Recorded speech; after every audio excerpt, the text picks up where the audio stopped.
Hello and welcome back to Toy Thursday with Johnny Tiger on March 9, 2023. Today is the birthday of someone very special. It's Barbie's birthday. Barbie was created 1959. Wow, Barbie is getting old. Now, obviously, I wouldn't have a Barbie figure to show, or Barbie doll to show you guys. It would be a bit disturbing if I did. Um, and Kitten wouldn't lend me her Barbie, so we are opening the show with this lady instead, which is actually pretty close to Barbie. This is She-Ra from Princess of Power, He-Man, and the Masters of the Universe, made by, yeah, just like Barbie, she's made by Mattel.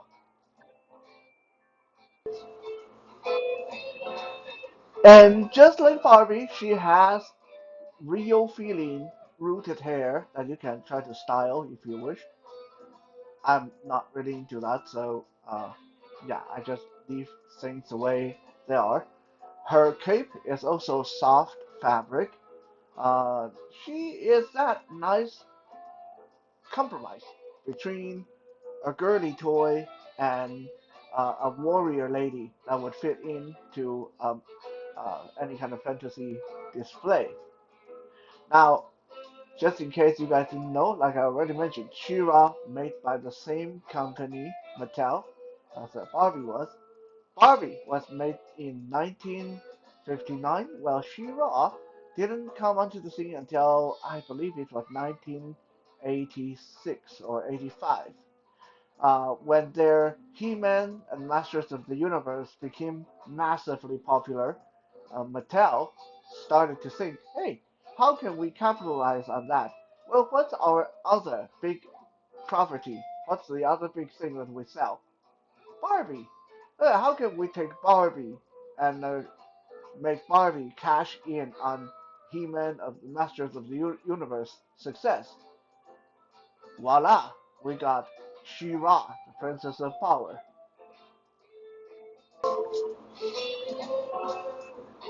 So yeah, while she's not quite Barbie, she is closely related enough and heavily influenced by Barbie that I feel it's good to open the show with her. But speaking of someone who is not quite Barbie but closely related, our main character today, I can't even figure out if I should say she or they. You'll know what I'm talking about in a few seconds here. Our main character of the day has even more connection with Barbie because, yes, we are going to be looking at a doll. From the Monster High cartoons and doll series, I bring you Perry and Pearl, our conjoined twin, I guess you can call them. Now, if you have never heard of Monster High, if you don't know what Monster High is about, this is probably what a very big WTF moment for you. Right? I mean, I'm showing you uh, what amounts to a Barbie doll, but she is not a long-legged blonde. She is a two-headed snake-like creature, but she is still really gorgeous in her own way. Now, I keep saying she, but really it's they because Perry and Pearl, they're sisters. By the way, if you haven't figured that out yet, they share the same body, but each head has its own distinct personality. Perry is the head that have the blue hair and white streak. She is a nice girl. She is her personality is like curious and very free and very nice and happy and joyful. While her sister, if you look at the other head, is a head that have white hair and blue streaks. That's her sister Pearl. Pearl speaks with a much huskier voice, and she is the mean girl. She is hot-tempered. She is very vengeful to those that piss her off, and she is more aggressive. While her sister Perry is the nicer of the two. And like I said, they share the same body. From the neck down, we have a long, slender serpentine body with slender arms, and it leads down to a long curling tail. So not quite a mermaid, not quite a Barbie. You can say this is a really interesting figure to be sure.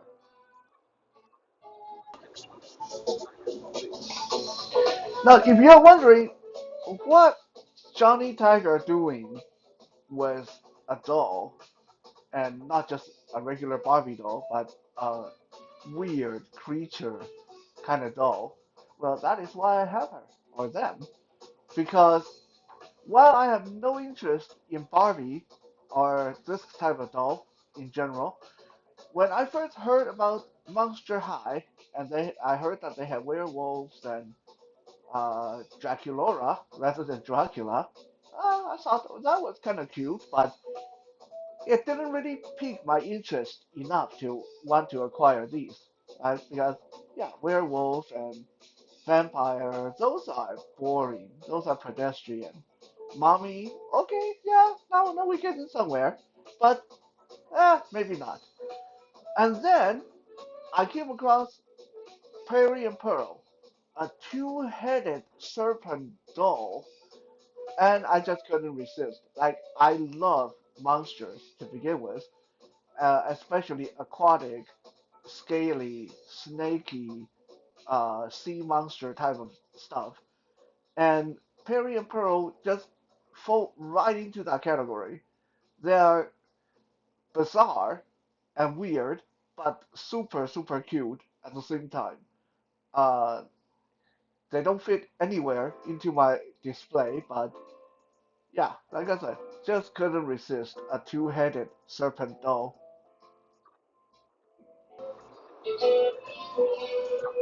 Now, while Perry and Pearl, their faces look very identical, there are subtle differences, like as the scale pattern on their brow and the cool little earrings that they're wearing. Now, I don't know if you guys can even see their ears on camera, uh, but yeah, let me see if I can move her hair enough so you guys can see the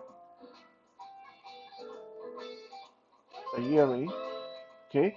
Now, the earrings are these cool chains and seashells and beads, and if you can take a look at their ear, they're not even ears. Like these are tiny little cute little fins on the side of their head. That's just really adorable.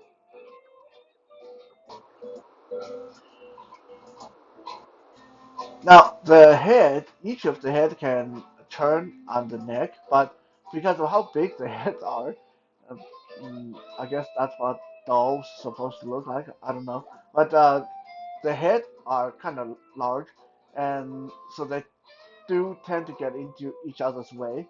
I kind of hope that Mattel would have made the shoulders a little bit wider, and this would allow the head to have more free range of movement without constantly brushing noses like they're trying to kiss each other. I mean, that's just really disturbing, right? They're sisters after all. Um, the arms are slender and they have large fins that come out from the bottom of the arm, and the fingers are webbed and they're articulated. They actually have just about as good articulation as most modern action figures.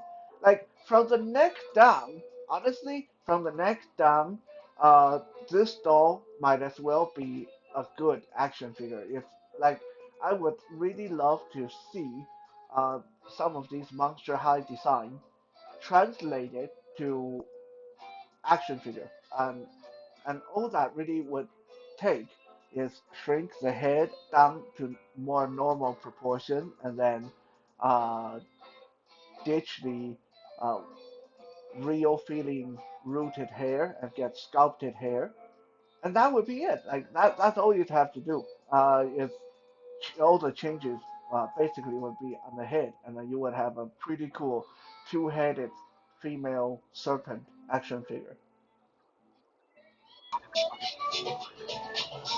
Now, like I said, I'm not into styling hairs and dolls like these, but I will say these are some nice feeling hair.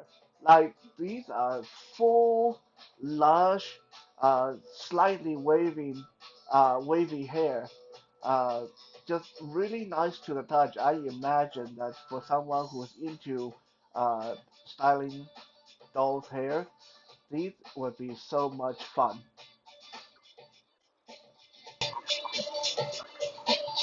From the neck down, this doll is really quite interesting. She's sporting a lot of jewelry. In their biography, it said Perry and Pearl, their goal for their when they grow up, yes, they are only 16 years old. The goal for their when they grow up is to become jewel makers because they love gemstones. And you can definitely see that. And from their earring to that necklace, that very elaborate gold seashell necklace that they're wearing to the gold belt around their waist, and they even have a piercing on their tail that gives them another piece of jewelry on their tail. This is just a very gorgeous uh, character uh, and just wacky enough to deserve a spot on the shelf. Um, Now, if you remove all the jewelry, the belt and necklace and all that stuff, which I am not going to do because I don't really want to break anything, and I don't really know how these dolls work, how things should come off or stuff like that. Uh, there's a long uh, shirt. There's an overshirt like under all that, and the shirt has a kind of a snake scale pattern. Uh, I was told that if you remove her shirt, which apparently you can, again, not that I'm going to try that, but apparently if you remove her shirt, you can see a lot of really great uh, scale details that look almost like a real reptile underneath. And you can see from her tail and the part of the lower body that you can see the scaly, snaky, serpentine tail, uh, and all the fins and uh, I guess those are spikes coming out the side. Yeah, she is a really well crafted doll, action figure, character, whatever you want to call her. If you take off her shirt, again, not going to do that. If you take off her shirt, if you take off her shirt, you can even see that she have gills. So she apparently have to breathe through her gills, or they, not just she, they have gills under that.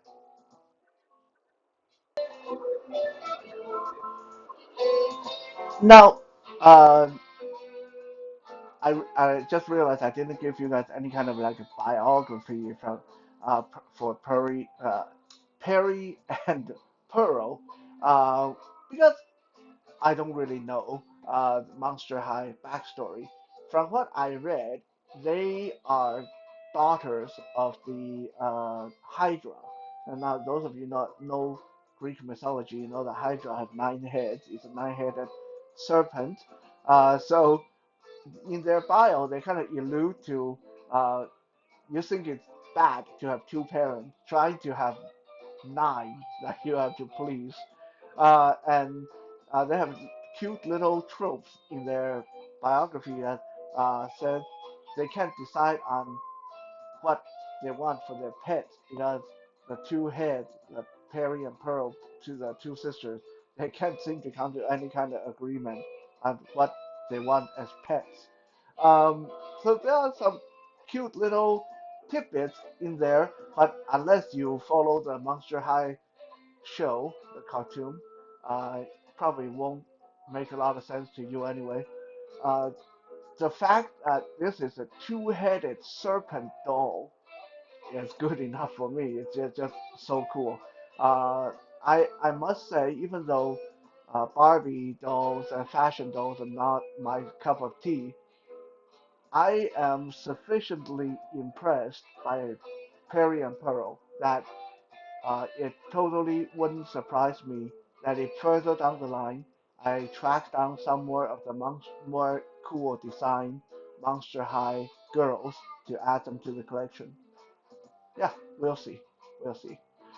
Thank you so much for checking out today's really weird Toy Thursday, and I'll be back again tomorrow for some Fitness Friday. Don't forget, if you want to see my artwork and follow me on Instagram and Twitter, you can find me on those platforms using at Johnny Tiger 1981.